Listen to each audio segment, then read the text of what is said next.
I'm here today because David is a friend of mine, he's a special friend. And in academic industry. Shakirah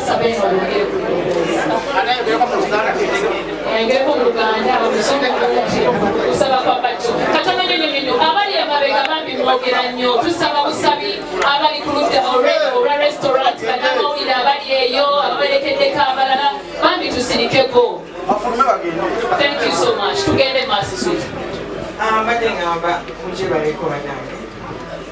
Shakirah Shakirah, and you want to write because David is a special friend. Why?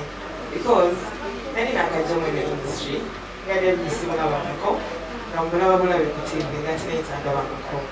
but he's a kind of person, most of them could be the same.